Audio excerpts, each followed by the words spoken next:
আসসালামু আলাইকুম দর্শক, আমি পারভেজ লিবিয়া থেকে বলছি। আপনাদের জন্য গত 24 ঘন্টার এনজিও সংস্থা দ্বারা কিছু আপডেট নিয়ে এলাম। বিস্তারিত জানতে যারা আমার ভিডিওটা ইউটিউবে দেখতেছেন, লাইক কমেন্ট শেয়ার করবেন। যা নতুন চ্যানেলটা সাবস্ক্রাইব করুন, সঙ্গে থাকবেন। যারা ফেসবুকে আছেন, লাইক কমেন্ট শেয়ার করবেন, ফলো বাটন চালু করে রাখবেন নিত্য নতুন লিবিয়া টুইটারের আপডেট পাওয়ার জন্য।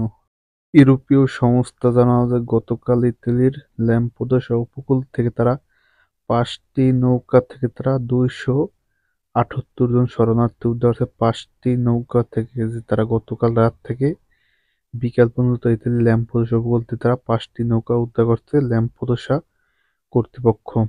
যেই নৌকাগুলা তিনুইশা থেকে আসা হয়েছিল, যে তারা বলছে যে এই নৌকা তিনুইশা থেকে আসার পরে গতকাল ইতালির ল্যাম্পোদোসা কর্তৃপক্ষ তারা এই শরণার্থী উদ্ধার করা হয়েছে। ইউরোপীয় সংস্থা আরও জানালো যে গতকাল ইতালির ক্যানাব্রিয়া উপকূল থেকে তারা 2টি নৌকা থেকে তারা 114 জন শরণার্থী উদ্ধার হয়েছে। 2টি নৌকা থেকে যে শরণার্থী উদ্ধার হয়েছে ইতালির ক্যানাব্রিয়া উপকূল থেকে, এটা জানালো ক্যানাব্রিয়া কর্তৃপক্ষ। তারা গতকাল 2টি নৌকা উদ্ধার করা হয়েছে ইতালির ক্যানাব্রিয়া উপকূল থেকে। ইউরোপীয় সংস্থা জানালো যে গতকাল ভূমধ্য সাগরে 40 জন শরণার্থী বিপদে ছিল, যে তারা এলাম্পনের সাহায্যে।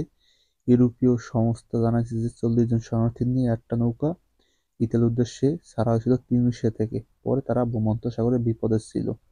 পরে তিনুইশার কোস্টগার্ড তাদেরকে আটক করছে। তিনুইশা কোস্টগার্ড আটক করে তাদেরকে তিনুইশায় ফিরিয়ে নিয়ে যাওয়া হয়েছে, এটা জানালো ইউরোপীয় সংস্থা।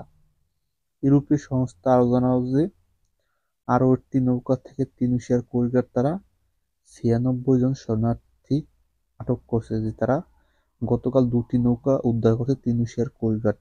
একটা নৌকায় ছিল 96 জন শরণার্থী, আটটা নৌকা ছিল 40 জন শরণার্থী, এটা জানালো ইউরোপীয় সংস্থা। যে শরণার্থীকে তিনুইশার কোস্টগার্ড তাদেরকে উদ্ধার করছে, মানে আটক করছে।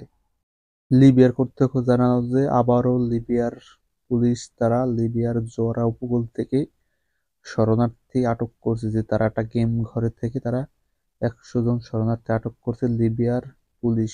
এটা হলো লিবিয়ার ত্রিপোলির জোয়ারা উপকূল থেকে যেই শরণার্থী ইতালি যাওয়ার জন্য তারা গেম ঘরে তারা অপেক্ষা করছিল।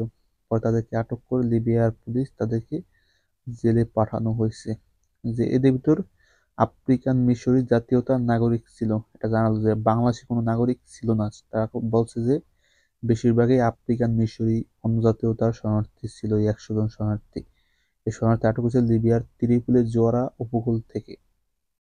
ইউরোপীয় সংস্থা আরও জানালো যে লিবিয়ার কোস্টগার্ড তারা 17 ডিসেম্বর থেকে 23 ডিসেম্বর পর্যন্ত তারা মাত্র 7 জন শরণার্থী আটক করছে। যে তারা বলছে যে তারা 17 ডিসেম্বর থেকে 23 ডিসেম্বর পর্যন্ত তারা মাত্র 7 জন শরণার্থী আটক করছে লিবিয়ার কোস্টগার্ড, জানালো। আপনারা অবগত যে আবহাওয়া খারাপের কারণে লিবিয়া থেকে কোনো বোট ছাড়া হয় নাই, ইতালির উদ্দেশ্যে কোনো নৌকা ছাড়া হয় নাই। তারা মাত্র 7 জন শরণার্থী আটক করছে লিবিয়ার কোস্টগার্ড, এটা জানালো যে ইউরোপীয় সংস্থা। আবারও আপনাদের কিছু কমেন্টে রিপ্লাই নিয়ে এলাম। অনেকে জানতেছেন যে অনেকের ভাই বেয়াদার লিবিয়ার ত্রিপোলির অনেক জেলে আছে, যে তরিক সিকা, তরিক মাতা, আর অনেক জেলে আছে। অনেকে জানতেছেন যে এখন কি বর্তমানে লিবিয়াতে কোনো বাংলাদেশে কোনো লোক পাঠাইবে লিবিয়ার ত্রিপোলি থেকে। এটা আপনাদের সবার উদ্দেশ্যে বলি যে গত 1 মাস আগে লিবিয়ার ত্রিপোলি থেকে বাংলাদেশে লোক পাঠানো হয়েছিল, কিন্তু এখন কবে পাঠাইবে আর কোনো এরকম কোনো আপডেট আমার কাছে নাই।